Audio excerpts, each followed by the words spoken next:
Hello. So the problem with Kazakhstan is much bigger than just a fuel crisis, and is certainly perceived as such, as being bigger by Russia. In the West, I think we haven't quite got to grips with it. A huge number of people have now died in the riots and the response by the armed police and by the soldiers which are being sent from neighbouring countries and that have now started to arrive.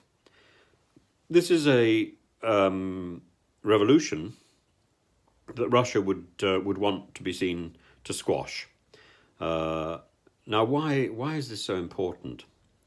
Because Kazakhstan was part of a group of countries that were ruled by dictators as the Soviet Union collapsed and have continued to be ruled by dictators until very recently. So in Kazakhstan, it was Nazarbayev, Nursultan Nazarbayev.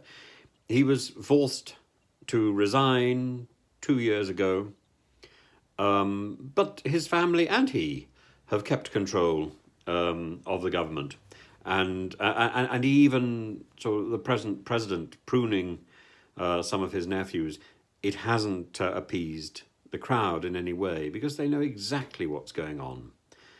This is controlled by that family. But there's a club of dictators around the former Soviet Union. There's the one that there's Kazakhstan.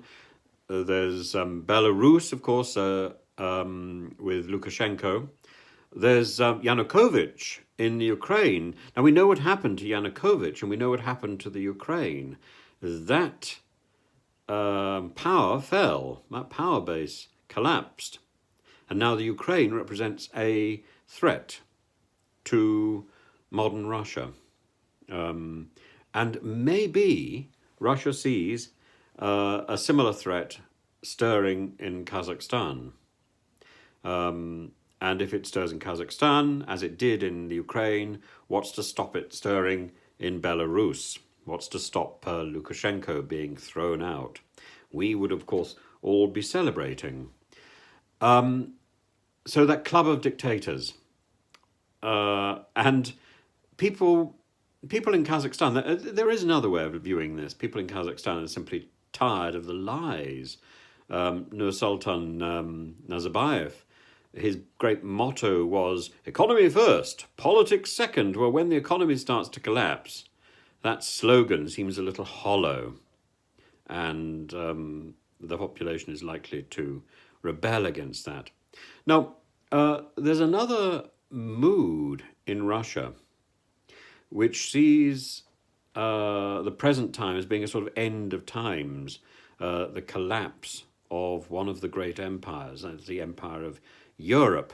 Mr. Putin would see Russia as being distinct from that, but many people would see Russia as being part of that, and COVID being seen as one of these end time events. I don't agree with this at all, but this is a sort of epoch, a view of history which is measured by the epochs of great civilizations, and it's put forward by a man called Gumilev, and he was the son of two poets. He spent a lot of his childhood in prison to put pressure on the poets. These are poets during the Soviet era.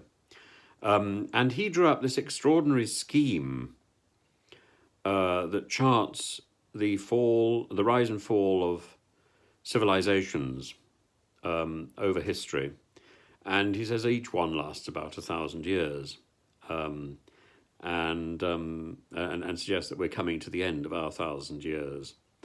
I think he's wrong. I think this is sort of fanciful, but it does make compelling reading, and one often speaks to people who are sort of great fans of this analysis.